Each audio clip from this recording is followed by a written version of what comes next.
Welcome to Reaching Abundance. I'm Virginia Elder, your host. This is the podcast where you get weekly cliff notes on developing mental fortitude and podcast marketing strategies from top business owners. Ready to level up your show? Start by booking a call with me using the link in the episode description. Let's get into the episode.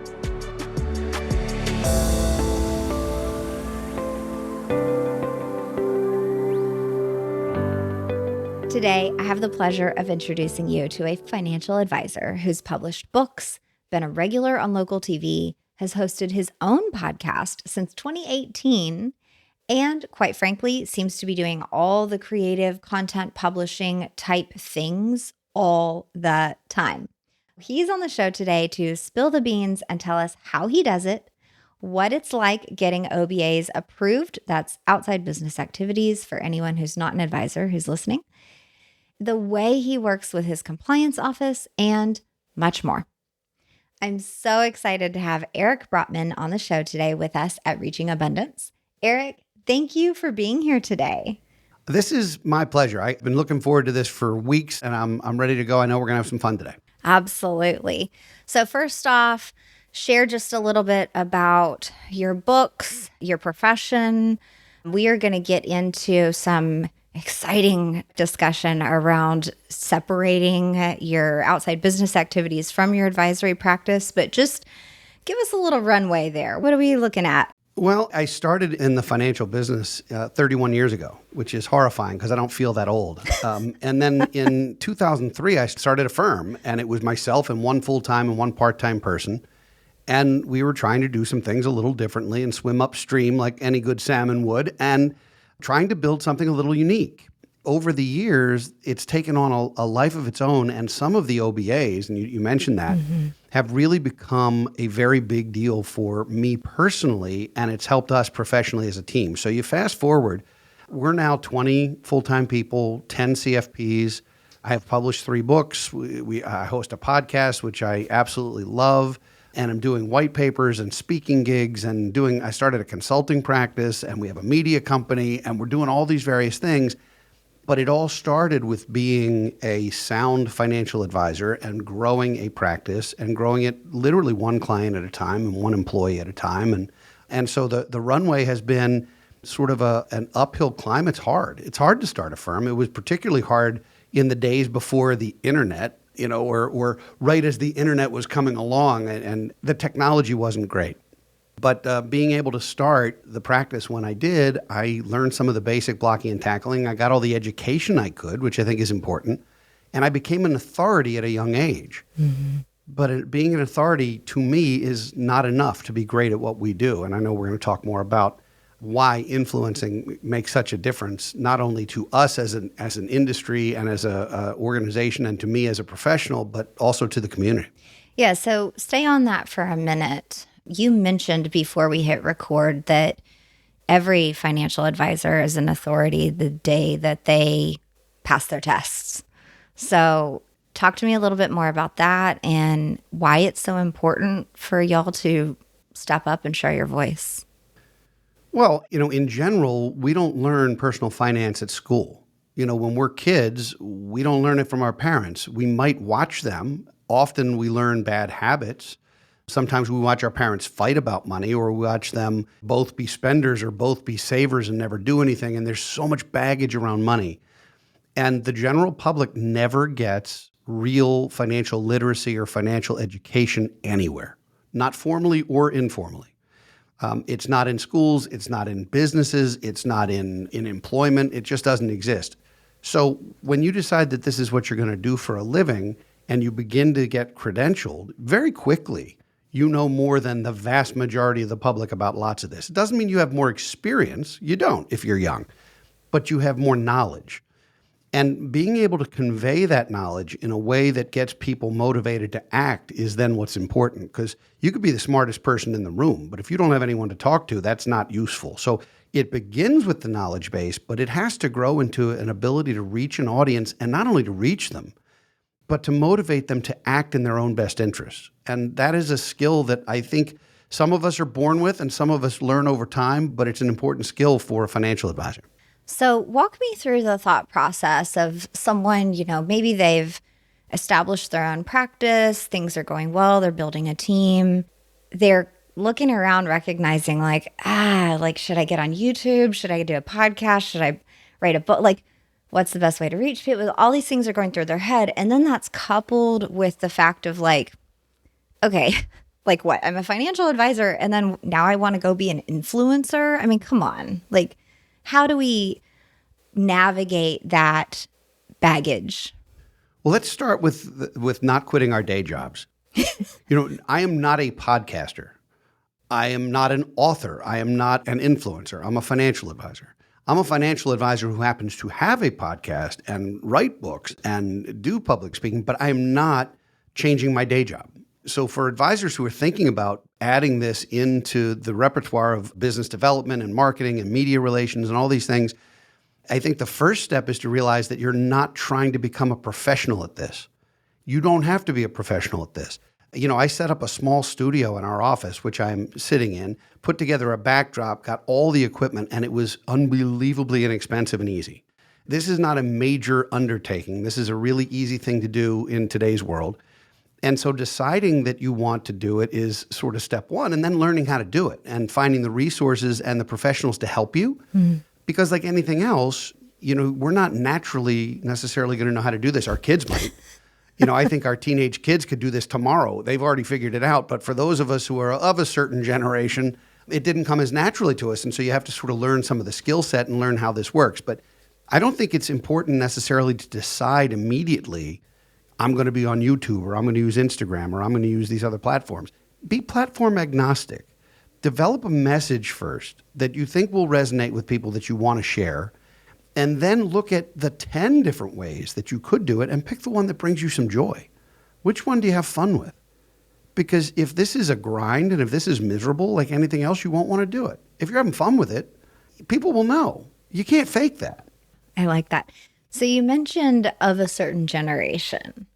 I know several advisors who are a little up there in age, and they also have this mind trash around, for lack of a better word, around like, I'm too old to start a channel or, start sharing content. Like all these young people are way better at it, way cuter, way younger, all these things, right? Why would I do that? Knowing also that mindset is holding them back, because a lot of young people would like to go to someone who's a little bit older and more experienced with their money problems. So walk us through this of a certain generation situation. Well, first of all, I reject the fact that just because someone's younger that they're cuter. Let's go with that immediately. I am not willing to accept that as fact. The rest of it, maybe. I think a lot of clients do want to work with advisors with whom they really have something in common. They understand each other. And I actually think it's usually better for clients to have an advisor younger than them. Interesting. And I say that as somebody in my 50s who's been doing this a long time. And so what I realized was it was important to surround myself and build a team around the next generation of advisors. So we have 10 CFPs in our office. Half of them are under 30. Wow. So we are bucking the trend of advisors getting older. Now, I might be able to do a really great job on a podcast or an interview or whatever because of some of the experience that I have and because I love doing it. But ultimately, if somebody wants to join our practice, they're going to wind up working with one of our advisory teams that's already in place. They're not going to be working with me. They're going to be working with one of our teams. They want their advisor to be younger than them, so their advisor's there when they need them most. In the same way, none of us want to use our parents' doctor. Yeah. We don't want to use our parents' lawyer. We don't want to use our parents' financial advisor. And it's okay. And I think one of the keys to building a financial advisory business is having multi-generational clients. I think that's incredibly important. That's how wealth moves between generations. It's also then important to have multi-generational advisors. So if you're a do-it-yourselfer and you're a single man or woman shop and you're 57 years old and you're thinking, I'm too old to learn this, first of all, you're not. You can start this at any age and it's a ton of fun. But secondly, as you look at ways to grow and scale the practice, if you haven't already moved down the path of trying to build an ensemble or trying to groom 1 or 2 or 10 younger advisors to be part of your team, As we get older, we sort of move away from the knowledge curve and we move toward the wisdom curve. There's an incredible book written by a PhD. It's called From Strength to Strength. And it talks about that shift from intelligence to wisdom. I rely on the young people in our office to have the intelligence and the knowledge. They've done their exams more recently.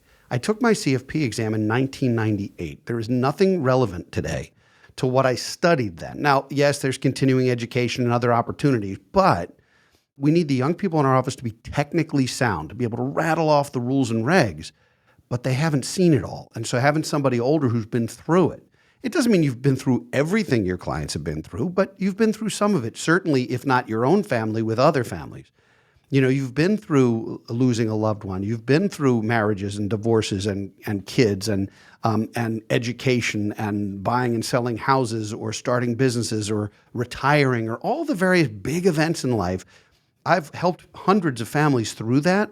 Our young people haven't, but they are technically incredibly sound. I would encourage anybody in their 50s who doesn't have a succession plan to start really thinking about the future of their business isn't them. They're a part of it. I'm not going anywhere. They're going to have to kick me out of here kicking and screaming. I'm having too much fun. But it's okay for me not to own the whole firm. It's okay for me to have partners. It's okay for me to have young people who are going to want to do things differently than I am. But as long as we're using the same basic playbook, and as long as we are making decisions by committee, you can build an incredible team. And I don't think you're ever too old to start doing that. But I do think if you're a one-person shop and you're getting into your mid-50s to early 60s or beyond, unless you plan to die at your desk and leave nothing behind for heirs, I think it's really important to build a succession plan to have a business that will outlive you. If I kiss the bus tomorrow, Virginia, this place runs. They will miss my charming personality, but the place will run. Absolutely. And that I'm very, very proud of that. I mean, ultimately, building a practice is exciting, but building a legacy is exciting-er. Can I use that? That's not a word, but I'm going with it. It's a whole nother level of, I think, ways to measure success is having something that you've created that's going to outlive you. And in many ways, some of the content, or all of the content that you produce, whatever channel it's on, especially your books and things like that, those will outlive you. Yeah. So share with me a little bit about the decision and the process of establishing an outside business activity, getting things approved. What is that process like?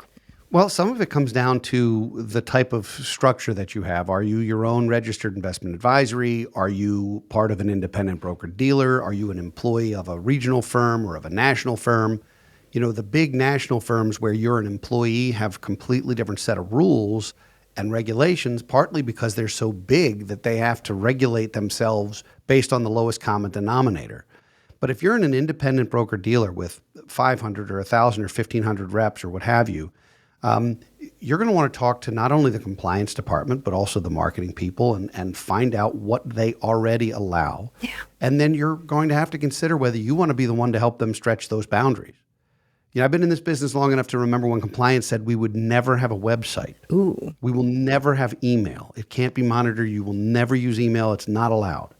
So I know it's not true. I know we can do these things. Some of the organizations will say we want a script, and they have a hard time understanding that none of this is scripted. I don't know what you're going to ask me next. I'm actually quite alarmed at it. But whatever it's going to be, there is no script. But we can submit all of these various things before we push out our own content. We submit them through compliance. I've never, knock on wood, I've never had one show where they've said you can't do that. Right. And some of it's because I know where the third rails are. Mm-hmm. You have to know what not to say. I mean, if I was going to start slinging individual securities on your show, they would say, time out, you can't do that. That's advice and it's all kinds of problems. Well, but if we're talking about ways to build a business or ways to help your family or ways to talk to your kids about philanthropy, that's not going to raise those red flags. So you need to make sure that the content itself is within the compliant realm to begin with. Mm-hmm. And assuming it is, certain independent broker-dealers I know have various rules. Some are more restrictive than others. I would say ours has been incredible to work with. I mean, we've pushed them. There's no firm in our organization who submits more content than we do. We actually, I believe, are number one in that department. So we're a nuisance. But we're a nuisance in all the right ways because it's quality content. They don't have to tell us, thou shalt not. We're not getting a lot of that. We're getting a yes, here's how you do it, not can you.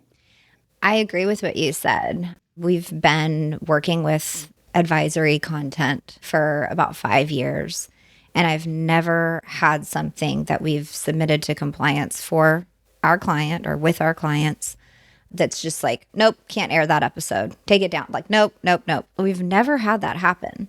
I've had remove this section or paragraph, remove this sentence. And even when I saw that, I was like, okay, fine. We're being real strict. That's okay. And that's why you have editing available. There's all kinds of amazing software. That's why you have people like my team, I would say bring in some guidance so that when you get feedback like that, you can take care of it. And it's easy peasy. It's not an actual bump in the road, right? It's not. And I think that holds so many people back. So did you have any mind drama, or what other setbacks or struggles have you felt with, like, well, I want to do this thing, but they're saying this, or I think they're going to say no? Before we go there, you also just mentioned something about having a team of people. When I say don't quit your day job, do not do this yourself. Mm-hmm. We are financial advisors. We're not podcasters. Don't sit and edit and do. I was at the FinCon conference once, and I watched someone record and start editing their own show in the closet so it was quiet. They literally took a microphone into the closet in their room. It was one of the most bizarre things I've ever seen. That's not the way I want to do this. I want this to be a professional endeavor. And while they got content out, and God love them, if you can afford to do this kind of work, hire good people and let them make you look good, because frankly, that's what happens. So you asked about what bumps in the road there were. Frankly, there haven't been many. I would say that the mistakes that have been made were almost exclusively mine. I mean, I screwed up a lot of things in publishing. I screwed up in how to write things and how to design things. And the things that I could have done better always revolved around hiring good people. Interesting. So, I was hired at one point to write a book, and I wrote it, and it was an experience. I learned how to do it, but it was not a good contract. So I learned about the contract. Then I self-published a book, which was great, except I did my own design, and the design was awful. And so now I have a team of people who, when we're ready to do this, they know how to do it. Mm-hmm. I'm not a book publisher. I wrote it. I'm a writer. I was an English major in school. I'm finally using that major. I don't have to be a designer. Yeah. I'm not a website designer. I'm not a podcast producer. I'm none of those things. I'm a financial advisor, a business owner, an entrepreneur, a consultant. I wear lots of hats, but one of them is not podcast producer. So I would say that the bumps that I ran into the road were mostly self-imposed. They were things that I tried to do myself and learned the hard way not to. So if I can get any of your listeners to learn the easy way, it's find good people and let them do what they do better than anyone and get out of their way. And give them good content to work with. I mean, ultimately, you can only sell a show. You can only create buzz around a show if it's good. If it's awful, that's a whole nother story. But you can get advice on that too, on what kinds of topics should you do? What kinds of audience do you want to reach? How do you do this? I don't have the first clue how any of that is done, and it's okay. Yeah. Thank you. I really love that, because the reason I started doing this is to allow people the time and energy and mental space not to sit here and have to learn new software and spend hours behind the screen, but to free them up so they have time for their clients. And then they also have content that's going live kind of automatically in the background because we're doing it for them. So well, it's not only going live automatically, it's evergreen. Yeah. I did a lot of traditional television. I was on Sunday morning news in the Baltimore market on NBC. It was a big deal. I was the Sunday morning finance guy, and I'd go in for a 2 or 3 minute segment on Sundays, not every Sunday, but frequently over many years. And it never created business for our firm. I would run into people at the bagel shop and they'd say, "You're the guy from TV," but it never created business. And partly it's because those clips were largely gone. People don't watch the Sunday morning news because they want personal finance. They watch or listen to a personal finance podcast because they want personal finance. They're interested in what you have to say. And it's forever. It's evergreen. So somebody can share that show 6 months later, not just say, oh, yeah, I saw this person on TV. Yeah. So traditional radio was not successful for us. Traditional TV was a ton of fun, and I love live TV. It's better than any roller coaster I've ever been on. However, it didn't create business. Interesting. And podcasting has, for sure. And I would say, sure, like radio, TV, I mean, it's a great experience, makes you think on your feet. You have to be camera ready, no stutters, stammers, or ahs, and you just got to go. So it's great training. But yes, I agree with you. There's nowhere where I can go look at the archives of like your past news spots unless you happen to get those recordings. Well, you have to buy the recordings, first of all. And then they're 3-minute spots. They're little segments, and people aren't going to... That's not the kind... I know kids are watching, YouTube videos that are 90 seconds all the time, but that's not where you go for financial advice. That's where you go to watch cats do silly things. Yeah. I think there's a better way to promote. Somebody who wants to learn about personal finance is going to seek out the knowledge centers for that, and there are lots of them in the podcast first. In addition to considering hosting your own show and having your own content, don't be afraid to guest on other people's shows. Oh, yeah. Because quite frankly, that's how you reach other audiences that aren't your own. And you also learn a lot from other hosts, and you can do show swaps, and they can be on your show and you can be on their show, and that helps with guesting services and all of those things. I've had financial advisors on my show, and people thought, well, why would you do that? They're a competitor. And to me, they're not a competitor. Someone's going to choose us because they like what we do and they are confident and comfortable with us. The same thing's true of a different firm. People are going to choose that firm because they like and trust and are comfortable with that messaging. Yeah. There's so much, and to use your word, there's so much abundance. There's a huge abundance of opportunity in our business and an incredible shortage of financial advisors in this country. And in fact, a ridiculous shortage of good financial advisors in this country. So if you're one of them, I don't consider you a threat. I consider you part of the tide that's rising our industry. So I'm perfectly happy to work with other financial advisors and see if we can't get that message out to more people. We all benefit from it. I love that you brought this up because I think that is something that holds other advisors, planners, financial coaches back in their own space and keeps them from producing content because they're thinking like, well, the podcast space is so competitive or saturated. I've even heard that, which I have all kinds of facts and stats to buck that trend. But share a little about like, okay, sure, you can search financial planning or financial advice, something like that on a podcast app, and you'll see a lot of shows pop up. But I'm always through launch and coaching processes talking about, okay, but what makes you different? And why is your message different? And what is your niche? And there's all these conversations that separate you from the quote unquote competition. But then I love your mindset around these people are not competition. Yeah. All of us can have a full book of clients and be so happy and reach everyone. And there's just so much abundance. So share a little bit more about that mindset and almost like how you got there. Did you ever feel like there was some competition in the space, or what have you done to create that mindset? Early in my career, I certainly did, and partly because I came into this industry in an area where you were competing with the guy or gal in the next office. It was an extremely competitive environment, and you were trying to be the top this or that, and it was actually very unhealthy because you didn't have teammates. You had sort of rivals down the hall. And so when I built BFG, I built it to be a firm that was a true ensemble and a true team. None of our CFPs have their own book of business. We all work together with company clients. We all share in that opportunity. We all share in a lot of the upside of the opportunity.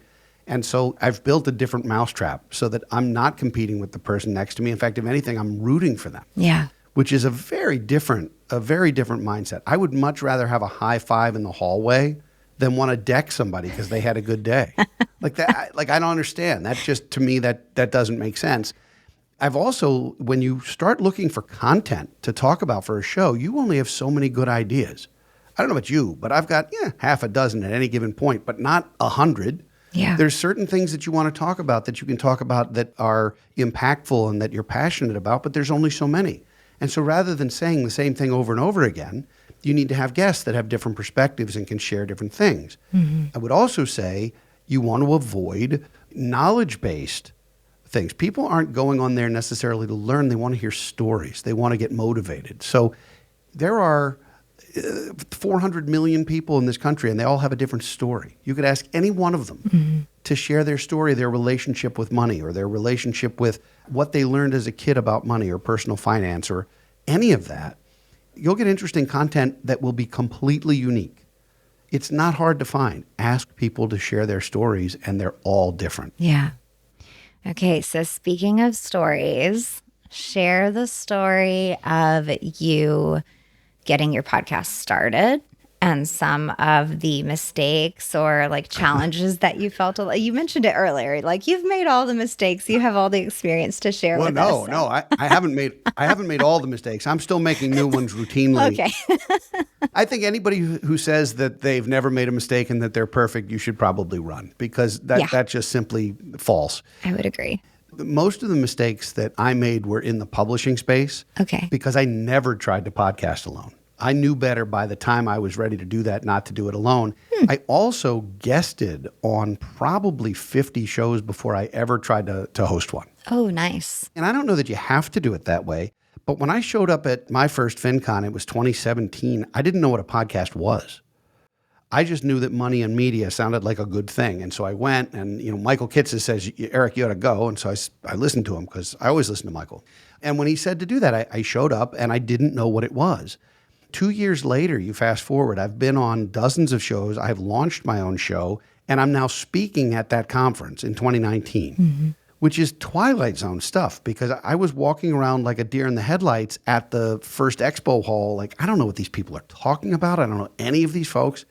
And 2 years later, I was speaking, and now I consider this like another family. I look forward to seeing everybody every year. Yeah. The talk that I did in 2019, I actually have on my consulting website on the homepage. And if advisors want to hear about the specific mistakes and the goofiness and the things that happened to me, I mean, it's very funny, I think, and very personal. And I encourage you to take a look at it. And I know Virginia will put that in our show notes, but it's brotmanconsultinggroup.com. In terms of the podcasting, the first year when I guested, I really didn't know what shows to go on. Yeah. And I got some help, which was great, but I didn't know the difference between a great show and a lousy one. And I thought to be on a great show, you needed a show with a big audience. Well, that's not necessarily true. You don't necessarily need 100,000 people to hear it. You only need 100 if 50 of them are interested in what you have to say. So you're better off with quality over quantity. Exactly. And so I stopped chasing the biggest shows and started chasing the shows that I thought would resonate the most with the people who I know and work with and want to work with. And that was actually a really interesting thing, because it's hard to get on the big shows because they're being pitched constantly by everyone. And yet a lot of times that's less impactful. And I had learned this early in my career doing trade shows. Like, I didn't need to shake hands with 800 people and collect cards in a fishbowl. I wanted to shake hands with 10 people and actually know who I was going to call on Monday. Yeah. And so I think there was learning around that. And I've told lots of people, if you decide to host your own show, it's not even necessarily important to know how many listeners you have. I mean, unless you're trying to monetize this and be a podcaster, you want the right listeners. You want people who are going to be raving fans about your business and about your show and are going to leave you a review and share it with friends. And so I think we have to stop allowing our numbers mind, which, by the way, financial advisors, we all have metrics. Everything's a scoreboard. Yeah. I think we have to put our numbers mind away, which is hard for us, and start looking at the quality, and the ROI from doing this kind of work is significant. I mean, I can trace profitability to these kinds of things, and I know they work. But what I couldn't do was tell you how many people heard the show, or the show that I was on, or the shows that we were pitching, or any of those things. And I don't think it matters. It's available out there in the universe somewhere, but I don't think that's what we should concentrate on. It's getting the right people to hear your message the right way at a time where it means something to them, not just a ton of earbuds who happen to be flipping channels and catch you. So on that track, I do find myself having lots of conversations around, well, when will this show me ROI? How many episodes do I have to create before I get a client that says, oh, I found you on a podcast? Do you remember that moment, that client, that light bulb event for yourself? I do. And subsequently, I've now sat down with people who said, oh, yeah, I listened to your show and I listened to some of this stuff, or I read your book and I saw your content. And From an ego standpoint, that's very cool because that means that before somebody even took the time to get to know you, they were interested in what you had to say. And yes, there's some ego involved in that and you'll feel good about it. But the first thing that we did that really moved the needle was learning to put content out that people wanted that was free and to promote that instead of promoting our business. Because what I found was people don't listen to a personal finance podcast necessarily because they want to check out whether they want to hire you. They're interested in learning something or hearing a story or identifying with something. And so we created a lot of landing pages and wrote some white papers and some other checklists and created free resources so that I could go on a show and talk about taxes or talk about planning after someone dies or talk about how to build influence in your practice or any of those things. And I could then give a simple website people would remember. Yeah. And they could go and they could download that information, read about it, and then learn more about me and our firm later. First, it's give people something of value that they want that's free. And that's another thing financial advisors aren't necessarily good at. But if you can figure that out, I went on one show and I was promoting a white paper on the 4 places that most Americans can put money in accounts where used properly, it's never taxed again, at least during your lifetime. And I have given talks on this to financial prosperity conferences and other things. And a lot of times even advisors don't get these 4 things right. And so I'm not going to tell you what they are, but I will tell you that if you go to lowtaxbook.com, you can read about them.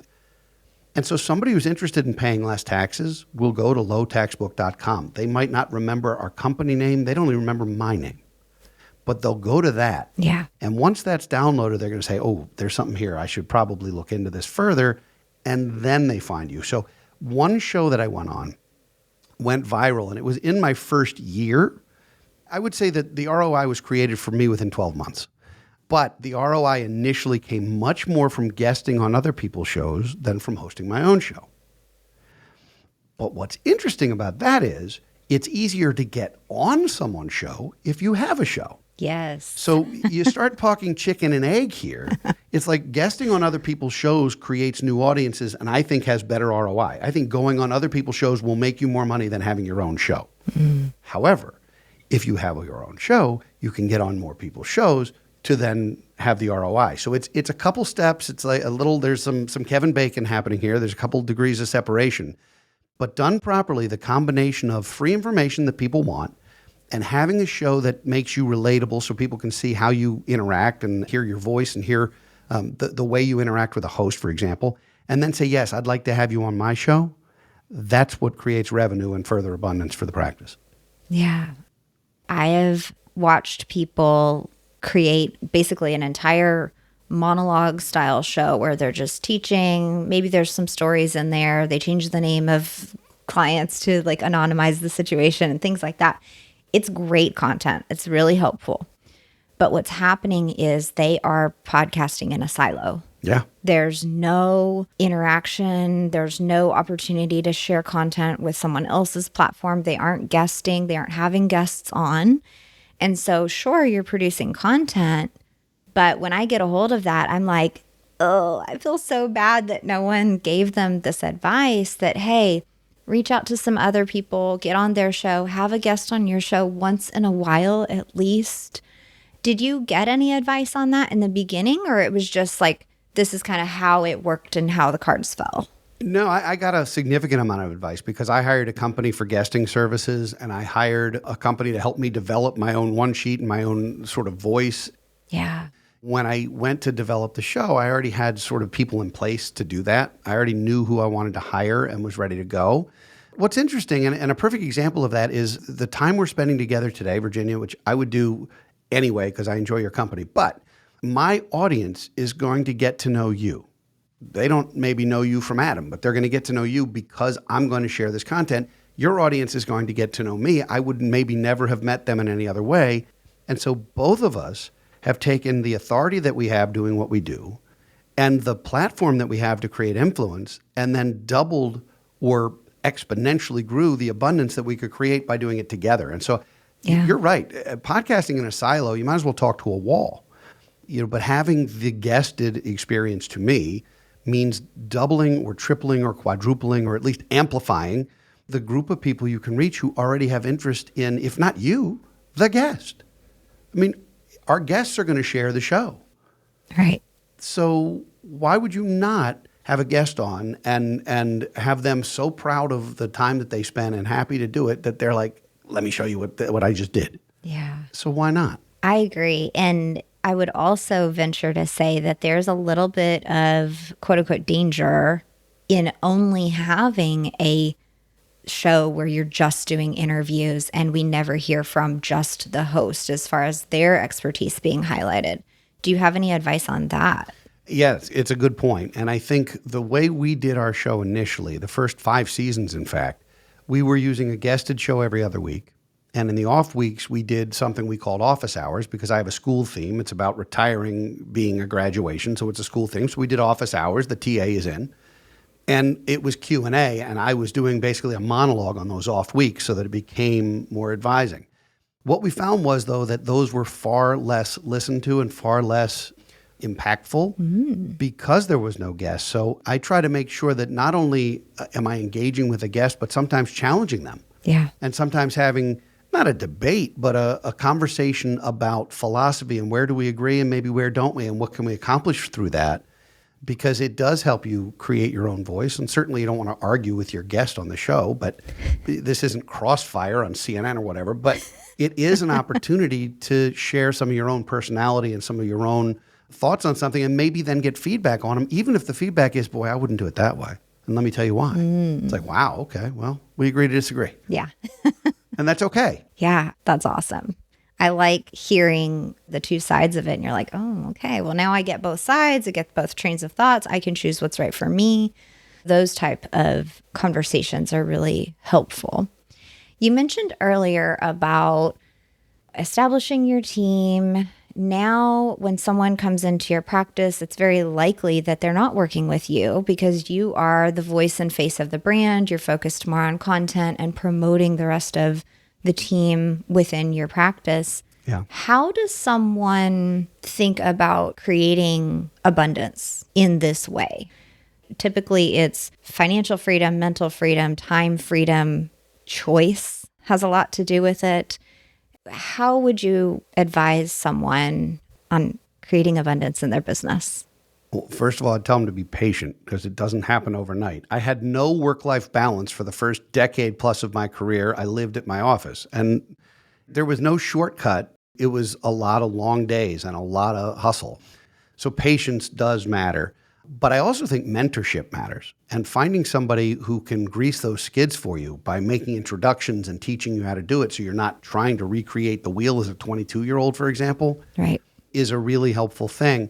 As I've progressed in my career and in my adulthood and alleged wisdom, I created for myself something which I've now done with consulting clients, which I refer to as the Joy Revenue Matrix or the Joyful Matrix. And it's a way to figure out how I'm spending my time and what are the things I spend time on that create joy for me. Mm-hmm. I think joy is an important thing because there's joy and there's abundance. So joy and financial success or other types of rewards. If you can find things that you do that both make you happy and joyful and also make you more successful, that's where you should be spending the lion's share of your time. Yeah. If there are things that bring you joy but don't necessarily make you money, you want to carve time out for that because joy is irreplaceable. So whether that's volunteer work or whether that's, pro bono stuff or whether it's community things or whatever it is, make time for that because that's part of what refuels our tank. But when you find things that make you money or make you more successful that you don't like doing, outsource them. Find people who love doing the things you don't love to do. Find people who are good at and enjoy the things that you don't enjoy and let them be great, and it will make both of you more successful because odds are the things that they don't enjoy are the things you like doing. The last thing I want is partners that are mini-me's. That's a disaster. What we need are lots of different kinds of approaches and folks. And then that last quadrant is the things that bring no joy and make no money, which you have to try and figure out how to get rid of. Mm-hmm. And some of it we can't. Some of it's continuing education or compliance stuff, or there's stuff in your business you just have to do. Yeah. It's adulting 101, I realize. But if you can spend the vast majority of your time doing the things that bring you happiness and fulfillment and doing things that make you more successful, And you can surround yourselves with people who get joy and fulfillment out of the things that make you more successful but don't bring you joy.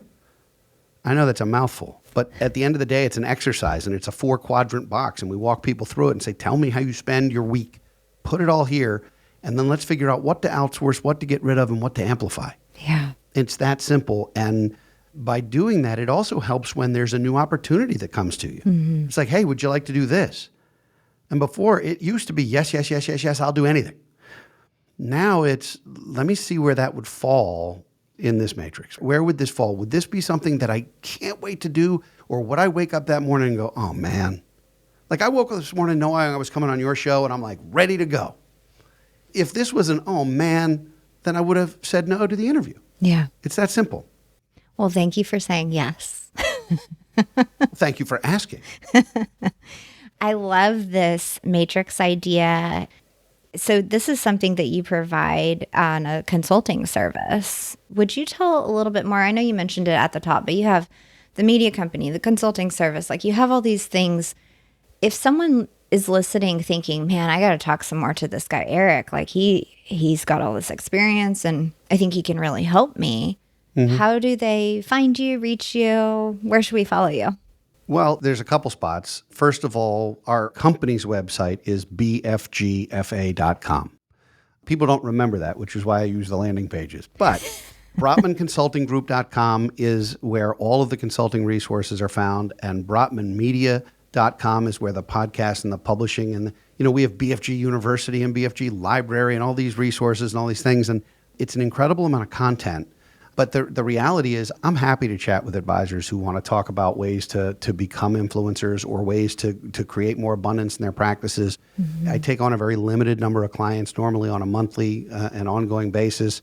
I have a partner in that, and we facilitate team meetings, we facilitate executive retreats, we facilitate advisory boards, and that's partly my retirement plan. I mean, when I graduate into retirement, I am really no longer client-facing in the financial arena, but I'm very much working with other firms and with people who are client-facing, both in our team and outside. And I feel like I can help people create more abundance that way, and that's fun.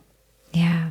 I'll have to have you on again in the future because we didn't even get to talk about your fun branding and some of the thoughts around that. And we'll have to do that next time. So stay tuned, everybody. The answer's yes. Again. It's a blanket yes, whatever you need. Thank you so much for being here, Eric. This is so fun and informative. Thank you so much. My pleasure. And I knew this would be fun, and I'm glad we had the chance.